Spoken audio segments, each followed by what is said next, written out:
amis fidèles de Zana TV, une fois de plus, merci de nous accueillir chez vous.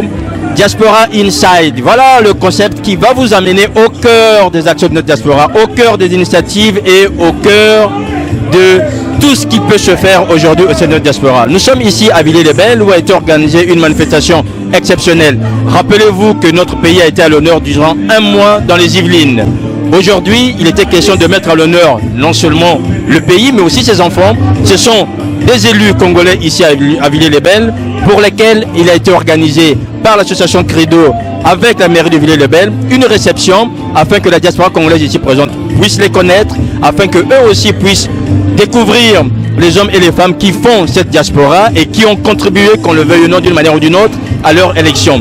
Maintenant, en attendant qu'on puisse recevoir ici des élus de Villers-les-Belles, je vais déjà m'entretenir avec un autre élu qui lui n'est pas d'ici mais qui est du 92, monsieur Célestin Sounda. Célestin Sounda, venez avec moi. Alors,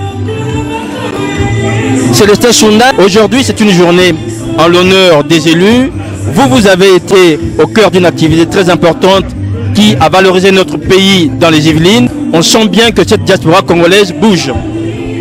Mais merci mon très cher frère Cyr. Oui, c'est tout à fait normal que cette jeunesse puisse au moins propulser pour essayer un peu de ramener du sang neuf au pays. Voilà. Et cette jeunesse aujourd'hui, on le sent très bien. Dans les Yvelines, on a vu aussi qu'il y a eu des élus comme vous qui vous étiez impliqués. Est-ce qu'aujourd'hui, il est possible que toutes ces compétences que vous déployez ici puissent profiter aussi à nos collectivités sur place? Pour moi, c'est positif dans le sens que ça dépendra maintenant des autorités au niveau du pays. Nous sommes là de la diaspora, c'est pour amener notre petit savoir. Je donnerai l'exemple, j'ai reçu les maires et les préfets du Congo qui sont arrivés chez moi, qui sont partis avec un bon souvenir. C'est-à-dire qu'il faut que ça fasse un échange. L'échange, c'est surtout ça, que puissions nous apporter sur notre petite pierre et tout ce que nous faisons ici, ça sera pour nous un bénéfice au niveau du Congo. C'est dans ce cadre-là que je suis venu ici représenter un peu le 92. J'ai fui le premier élu jeune depuis le RPR au temps de Jacques Chirac. Et là maintenant je commence à tirer ma révérence, quand même 10 ans de mandat, ça fait un peu trop. Voilà. Ça fait un peu trop, mais on voit quand même que la relève est là en fait. Oui, mais la relève, quand je vois mon jeune frère ici présent, ça me fait énormément plaisir. À l'époque où j'étais élu, j'étais le seul noir et quelques beurs, comme on disait dans le temps, à l'époque de Mitterrand. Donc voilà, là on donne maintenant le relais et on passe le balai et le relais aux jeunes. Voilà. Merci Célestin Soundam. Christian Balossa, vous êtes élu ici à Villers-les-Belles. On voit encore que vous brillez par rapport à votre jeunesse.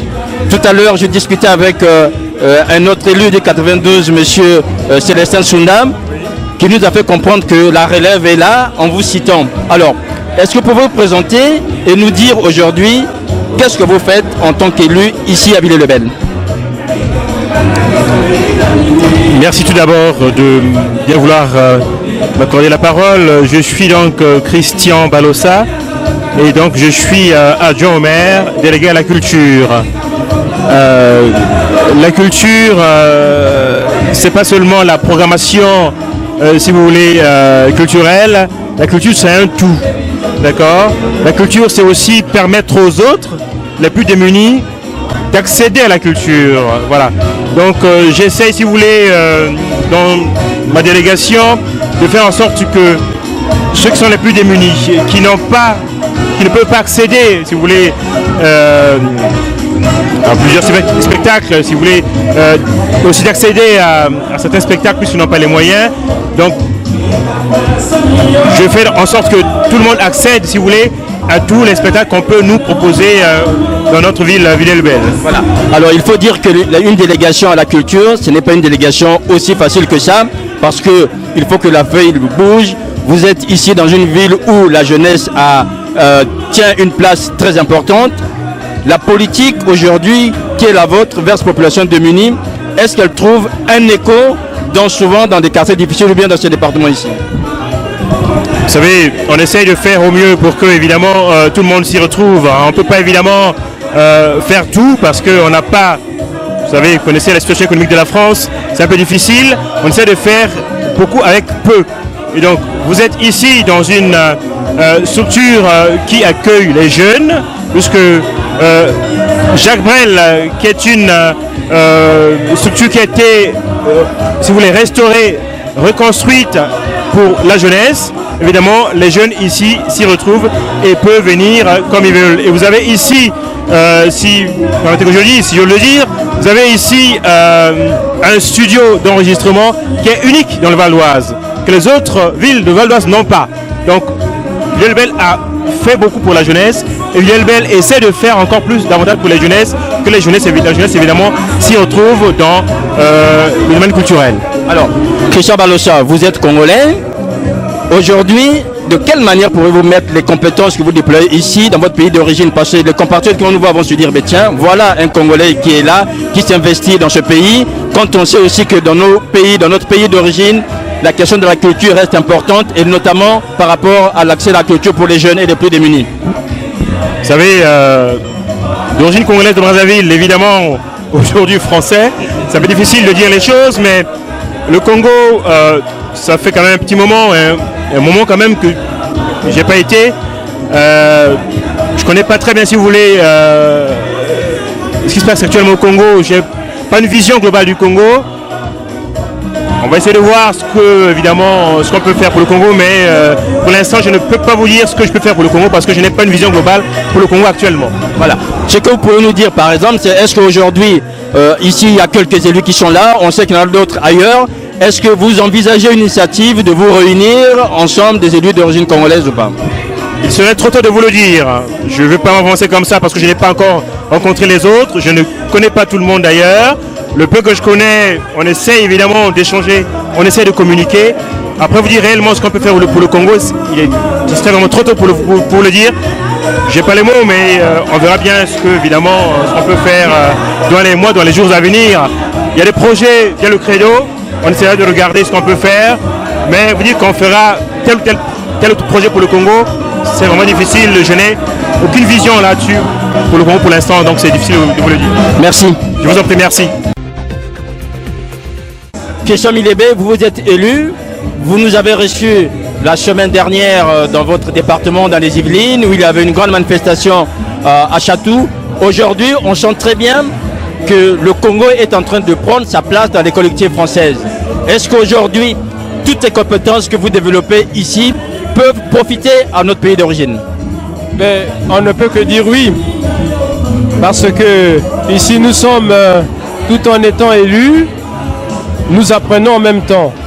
Même si effectivement nous sommes venus en France pour apprendre, et aussi grâce aux efforts consentis par l'État congolais, nous sommes arrivés en France, nous avons été formés, et aujourd'hui c'est vrai que le résultat est au bénéfice, je dirais, des collectivités françaises, puisque moi-même je suis élu, et on est nombreux à être élus dans la salle. Nous pensons aussi que le Congo, et d'ailleurs on l'a compris depuis les rencontres qu'on a eues, nous a eu des informations qui ont été données. Oui, je peux confirmer que notre apprentissage, qui constitue aujourd'hui notre expérience, peut bien entendu servir le Congo au niveau local, puisque j'ai bien compris que en essayant de suivre ce qui se passe au Congo, qu'il y a un processus de décentralisation qui est en cours, qui va être renforcé. Oui, bien entendu, je peux affirmer que nous pourrions être en phase et que notre expérience peut très bien servir le processus de décentralisation du Congo. Guy-Francis Tcheila, nous sommes ici à Villiers-le-Bel. Vous avez passé quasiment la journée avec d'autres élus congolais. On se rend compte que la communauté congolaise est de plus en plus représentative dans les collectivités ici en France. Est-ce que vous estimez que toutes ces compétences peuvent aussi être mises à la disposition du Congo? Je vous remercie d'abord de m'accorder la parole pour m'exprimer sur vos ondes. C'est un plaisir évidemment de voir que les Congolais, les Français d'origine congolaise, donc soient de plus en plus représentés au niveau des instances françaises. C'est à la fois un honneur, mais en même temps une obligation, parce qu'il faut assumer ces fonctions-là au quotidien, c'est pas facile. S'agissant de ce que nous pouvons faire pour le Congo, je pense que Effectivement, nous pouvons être utiles, mais pour être utiles, encore faut-il que nous soyons en capacité d'être utiles. C'est pourquoi je profite de vos antennes pour lancer un appel à nos dirigeants politiques pour qu'ils viennent de temps en temps aussi nous voir modestement afin que nous puissions mettre nos modestes compétences au service du pays. Alors, vos compétences au service du pays, c'est une chose, mais aujourd'hui, vous les mettez déjà au service de votre collectivité à Évry. Est-ce que vous pouvez nous parler de votre ville? J'aurais dû commencer par là. Je suis donc à Évry, conseiller municipal. Évry qui est, comme chacun le sait, la ville du Premier ministre Manuel Valls. Je suis en charge de l'accessibilité. Bon, j'avoue que le mot accessibilité est un peu savant. Clairement, ça veut dire que je m'occupe de la construction et de l'entretien des infrastructures destinées à faciliter la tâche aux personnes à mobilité réduite. Donc ça peut être une femme enceinte, ça peut être un infirme, ça peut être évidemment un malentendant parce qu'il y a des handicaps visibles et d'autres moins visibles. Et donc voilà, je m'occupe de l'accessibilité. C'est un thème important parce que on ne peut pas s'imaginer à quel point nos frères, nos amis handicapés éprouvent les difficultés à se déplacer dans le quotidien. Donc voilà ma mission que j'assume au niveau d'Évry. Bien entendu, j'imagine qu'au Congo, malheureusement, nous avons aussi des handicapés qui ont besoin de ces genres de compétences. Et bien le jour où j'aurai la possibilité d'apporter mes compétences acquises ici au service du pays, je suis preneur. Alors, on voit que nous avons dit tout à l'heure qu'il y a de plus en plus d'élus congolais ici, mais sauf qu'ils ne sont pas organisés. Est-ce que vous envisagez de mettre en place une organisation, une institution pour vous représenter, pour vous permettre aussi de peser auprès des autorités congolaises, notre pays d'origine? Vous me posez une très très bonne question parce que grâce à cette rencontre, celle d'aujourd'hui, j'ai pu me rendre compte à quel point les Congolais sont bien représentés au niveau des collectivités. C'est vraiment dommage que nous ne soyons pas suffisamment organisés pour être représentatifs, pour peser.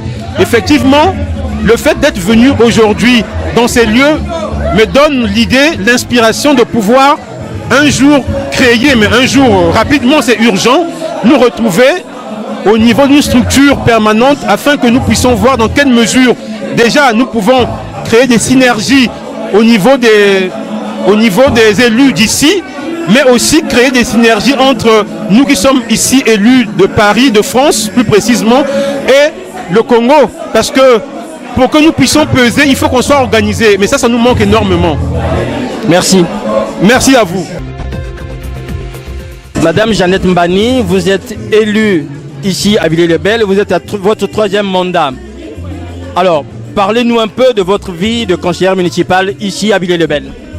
Écoutez, Villers-les-Belles, c'est une ville où il y a 27 000 habitants,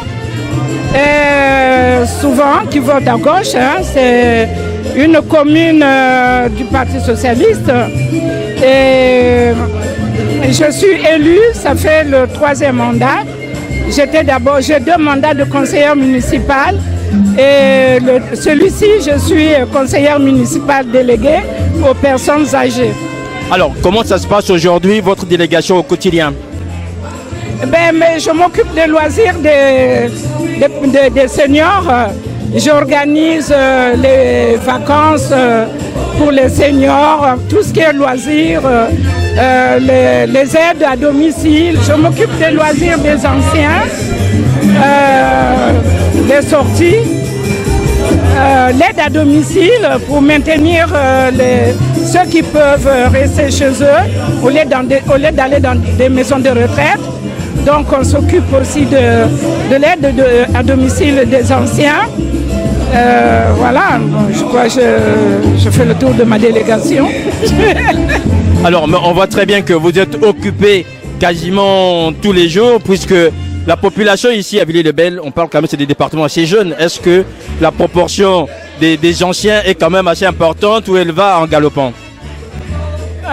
Mais on a une population très jeune déjà, mais aussi il y a beaucoup de retraités qui restent chez eux ici à domicile au lieu d'aller dans des maisons, comme je disais, de retraite.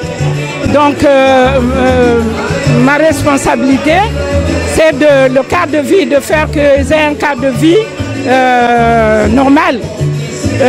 On fait appel à l'aide ménagère pour ceux qui sont en difficulté, qui n'ont pas une mobilité normale.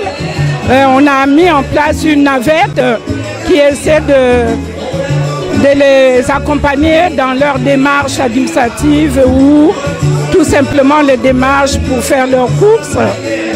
Donc c'est une navette qui est gratuite pour les seniors. Madame Bani, un engagement politique depuis maintenant 10 ans, là vous allez votre 15 ans, un autre mandat, c'est quand même prenant en termes de charge au quotidien de responsabilité. Oui, je dirais que c'est pas facile d'être élu parce qu'un élu ou une élue doit normalement, pour moi, au départ j'avais 3 vies, la vie professionnelle, la vie familiale et la vie d'élu politique. Et ça demande beaucoup d'énergie et surtout qu'on doit faire des réunions tout le temps, le soir, et on a une vie familiale. Et il faut gérer tout ça, mais c'est pas facile. Mais quand on aime s'occuper des autres, on trouve le temps et l'énergie pour ça. Merci. Je vous en prie. Ziana TV, la chaîne de la diaspora, au cœur de l'actualité de notre diaspora.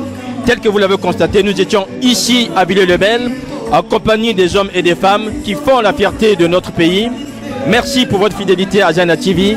Merci à Noko Kumunga Koso pour les images. Merci à l'association Credo de Gérard Mabonzo. Merci à la ville de Villers-le-Bel. Merci à vous qui nous suivez depuis quelques temps. C'était Diaspora Inside, ici à Villers-le-Bel avec Ziana TV.